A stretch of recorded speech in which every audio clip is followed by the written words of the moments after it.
అయితే నిన్న ఏపీకి సంబంధించినటువంటి సీఎం కానీ మంత్రుల ప్రమాణ స్వీకారం అంగరంగ వైభవంగా జరిగిన విషయం మనందరం కూడా చూసినాం వాస్తవంగా. ఎందుకంటే అక్కడ జరుగుతున్నటువంటి పరిణామాలు కూడా మనం తెలుసుకోవాల్సిన అవసరం ఉంది. ఎందుకంటే అక్కడ జరుగుతున్నటువంటి పరిణామాలు తెలంగాణపై కూడా ప్రభావం పడేటువంటి అవకాశం ఉంది. కాబట్టి అక్కడ ఉన్నటువంటి రాజకీయ పరిణామాలు ఏ విధంగా చేంజ్ అవుతున్నాయో ఒక్కసారి మనందరం కూడా క్లియర్గా తెలుసుకోవాల్సినటువంటి అవసరం ఉంది. కాబట్టి ఆ దిశగానే నిన్నంతా కూడా మనం ఆంధ్రాకు సంబంధించినటువంటి న్యూస్ కూడా పబ్లిష్ చేయడం జరిగింది. అయితే ఇక్కడ రెండు రకాల ఈక్వేషన్ ఉన్నాయి. అంటే ఏపీ తెలంగాణకు సంబంధించినటువంటి వ్యత్యాసం కావచ్చు, లేదంటే వివిధ రకాల అభివృద్ధికి సంబంధించిన అంశాలు ఏవైతే ఉన్నాయో ఆ అంశాలపైన మనం కూడా డిస్కస్ చేయాల్సినటువంటి అవసరం ఉంది వాస్తవంగా. ఎందుకంటే అక్కడ కేంద్ర ప్రభుత్వంలోని ఎన్డీఏ ఏవైతే ఉన్నాయో భాగస్వామ్య పక్షం ఏదైతుందో టీడీపీ ఈరోజు అధికారంలోకి రావడం జరిగింది.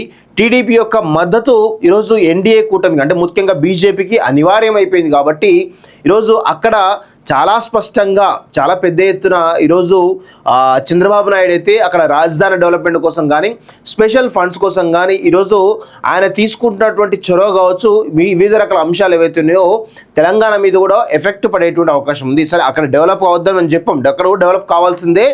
కానీ ఇక్కడ ఇంకొక విషయం ఏంటి అంటే మిత్రులారా, తెలంగాణ ఈరోజు ఆత్మగౌరవ సమస్య పైన ఒక ఇబ్బందికర అంశం పడుతూ ఉంది.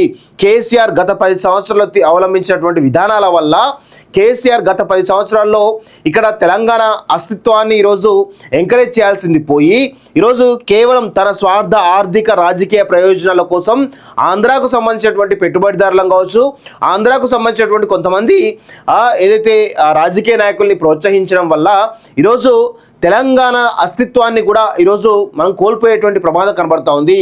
ఇక్కడ చూస్తుంటే పరిణామాలు టీడీపీ కూడా స్థానిక సంస్థల ఎన్నికల్లో పోటీ చేయడానికి సన్నద్ధమవుతున్నట్టు మనకైతే క్లియర్గా అర్థమవుతుంది. ఇది ఖచ్చితంగా తెలంగాణ ఆత్మగౌరవం పైన దెబ్బ కొట్టేటువంటి అవకాశం అయితే చాలా స్పష్టంగా కనబడుతూ ఉంది. ఇంకా చాలామంది అనుకోవచ్చు 10 సంవత్సరాలు అయిపోయింది కదా, ఇంకా తెలంగాణ ఆత్మగౌరవ సమస్య ఏంటి అని అనుకోవచ్చు. అయితే గత 70 ఏళ్ల కాలంలో అంటే స్వాతంత్రం రాకముందు నుంచి ఇప్పటి వరకు కూడా తెలంగాణ ప్రతి దశలోనూ మోసపోతూనే ఉంది.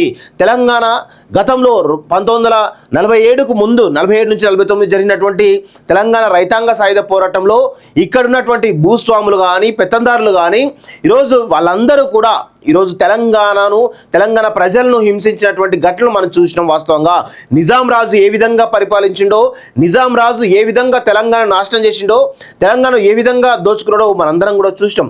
ఆ తర్వాత జరిగినటువంటి తొలిదశ తెలంగాణ ఉద్యమంలో ఈరోజు 369 మంది అమరులైతే ఇక్కడ ఉన్నటువంటి పెత్తందారి వ్యవస్థ కానీ ఆంధ్రాకు సంబంధించినటువంటి పెత్తందారి వ్యవస్థ కానీ కలిసి ఈరోజు తెలంగాణ ప్రజలను నిట్టనిలువుగా మోసం చేసినటువంటి దాఖలాలు మనం చూసినాం.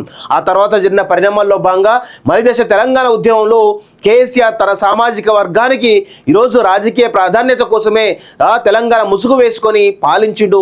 ఆ తర్వాత పోరాటం చేసిండు. తెలంగాణ రాష్ట్రం రావడంలో కీలక పాత్ర పోషించడానికి మనందరం కూడా చూస్తున్నటువంటి వాస్తవం. అయితే గత 10 సంవత్సరాల్లో కూడా ఇక్కడ వాళ్ళ దొరలకు సంబంధించినటువంటి పాలన మాత్రమే తెలంగాణ ప్రజలకు రుచి చూపించిండు, తెలంగాణ ప్రజలను ఇబ్బంది పెట్టిండు అనేది కేసీఆర్ పెట్టినది చాలా స్పష్టంగా తెలుస్తోంది.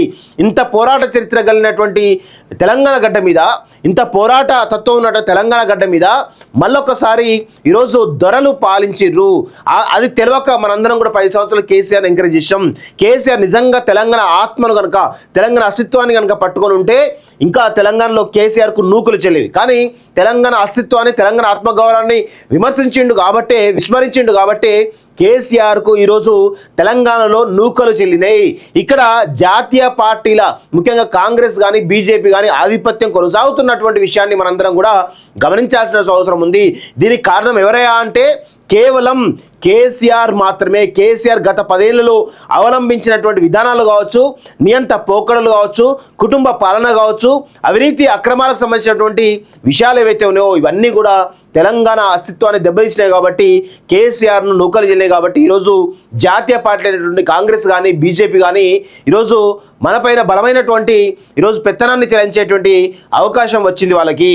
సో ఇప్పుడు అవి కాకుండా మళ్ళీ ఒకసారి తెలంగాణ ఆధిపత్యం మీద ఈరోజు ఆంధ్ర పెట్టుబడిదారుల ఈరోజు పెద్ద ఎత్తున వాళ్ళ జులుం చేసేటువంటి అవకాశం మరొకసారి వచ్చింది.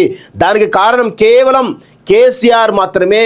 కేసీఆర్ తీసుకున్న గత 10 ఏళ్ళలో తీసుకున్న అవలంబించే విధానాల వల్లే మరొకసారి టీడీపీ ఇక్కడ మళ్ళొక్కసారి బలపడడానికి పునాదులు వేస్తున్నట్టు మనకైతే స్పష్టంగా అర్థమవుతుంది. దీన్ని తెలంగాణకు సంబంధించినటువంటి ఉద్యమకారులు కానీ, తెలంగాణకు సంబంధించినటువంటి ఎవరి అస్తిత్వాన్ని కోరుకునేటువంటి ఎవరైతే ఉద్యమకారులు ఎవరైతున్నారో వాళ్ళందరూ కూడా ఈరోజు ముందుకు రావాల్సిన అవసరం ఉంది. కాబట్టి దయచేసి అందరూ కూడా ఒక్కసారి పునరాలోచన చేసుకోవాల్సినటువంటి అవసరం ఉందని చెప్పేసి కూడా ఈరోజు కాలోజీ టీవీ తరఫున మేమైతే కోరుతా ఉన్నాం. ఎందుకంటే తెలంగాణ ప్రయోజనాల్ని కాపాడడంలో ఖచ్చితంగా మేమైతే ముందుంటాం. దానిలో ఎటువంటి అతిశయోక్తి కానీ ఎటువంటి విభేదాలు కానీ లేవు. వాస్తవంగా తెలంగాణ ప్రయోజనాలే మాకు ప్రథమ కర్తవ్యంగా ఉంటాయి. కాబట్టి ఖచ్చితంగా ఆంధ్రాకు సంబంధించినటువంటి పెట్టుబడిదారుల వ్యవస్థను ఈరోజు తెలంగాణపై రుద్దాలని చూస్తే ఈరోజు గతంలో కేసీఆర్ను బొందబెట్టినాం, రేపు చంద్రబాబు నాయుడు వచ్చినా టీడీపీ వచ్చినా కానీ వదిలిపెట్టే ప్రసక్తి లేదని చెప్పేసి కూడా ఈరోజు కాలోజీ టీవీ కానీ మేము కానీ చాలా స్పష్టంగా ముందుకు పోతా ఉన్నాం. స్పష్టమైనటువంటి ఈరోజు ఆలోచనతోటి ముందుకు పోతున్నాం. దయచేసి అందరూ కూడా గమనించాల్సినటువంటి అవసరం ఉందని చెప్పేసి కూడా ఈరోజు కాలోజీ టీవీ తరఫున నేనైతే కోరుతా ఉన్నాం.